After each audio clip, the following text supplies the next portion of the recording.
Hello and welcome.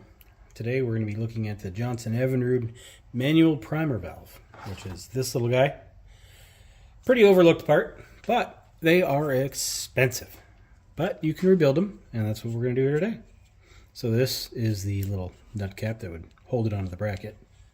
I don't have the bracket, otherwise I'd show you. But anyway, yeah, basically you pull it out, it sucks gas out of there, and spits it out through there into your carburetor.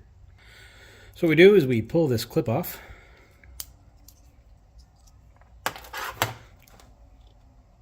Let us slide the housing out of the way.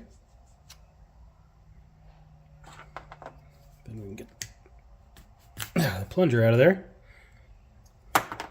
And that's what we're left with.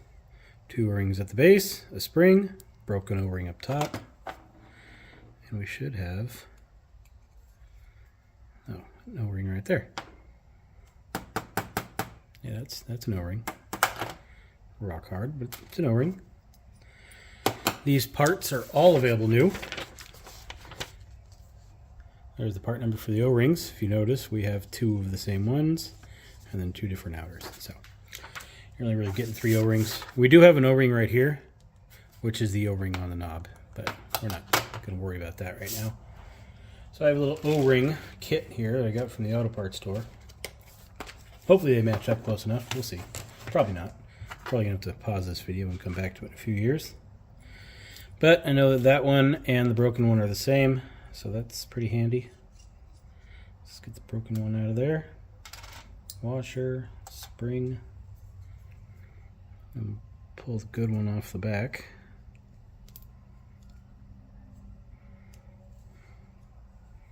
See if I can't size it up.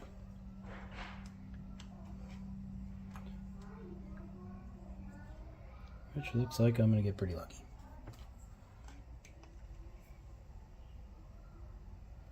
Definitely not those. So yeah, those 2 right there. Perfect. So there's those 2.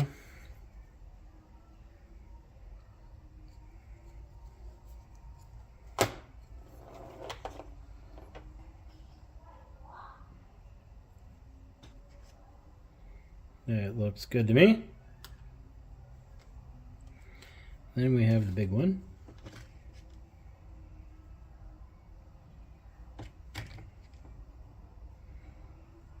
Looks like that'll work right there. All right, well, this will be easy.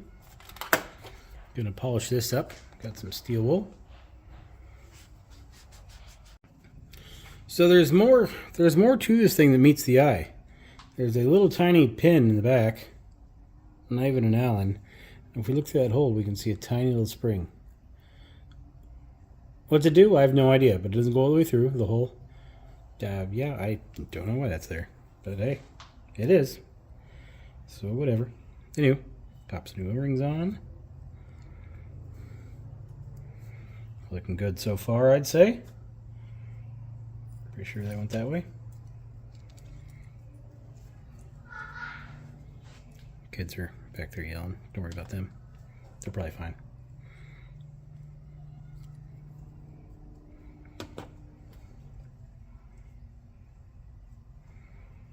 A little bit of oil on this stuff.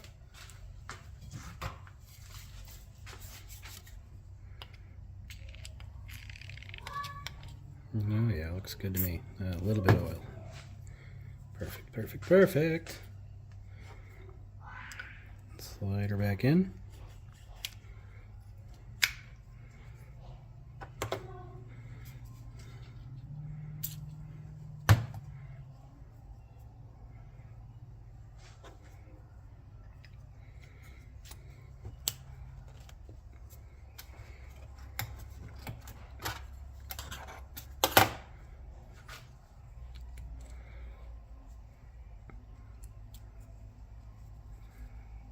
Reinstall our clip.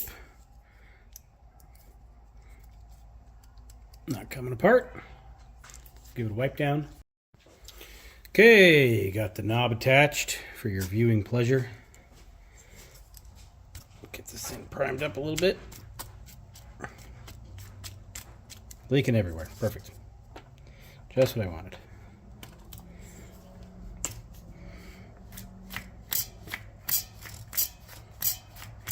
See, works perfectly. All right, thicker, fatter one. Let's give that a shot. Yeah, I just sprayed myself in the face. Oh, jeez.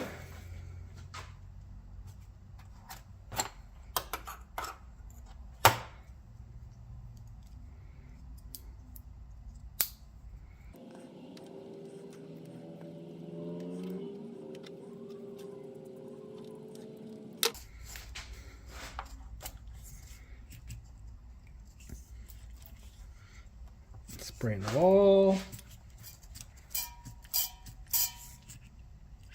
No leak.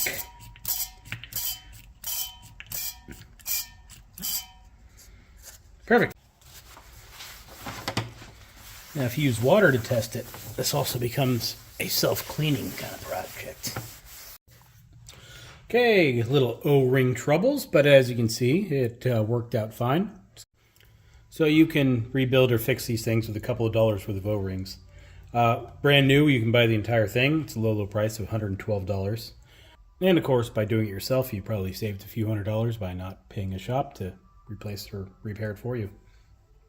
So had I have done any type of prep work for this video, I probably would have bought these O-rings just to compare them. Because those prices are just ridiculous if they're standard off-the-shelf O-rings. They may not be. However, I mean, it worked. How long will it work for? Who knows? But, it's working. Well, anyway, that's how to do it. Use your own judgment if you want to buy the actual O-rings or if you want to use some hardware store O-rings like I did. If you need the part numbers, just go ahead and hit pause somewhere in the video. Get the part numbers if you need them. And if you made it all the way to the end, go ahead and like, share, and subscribe. That's what we do around here on the YouTube. All right. See you later.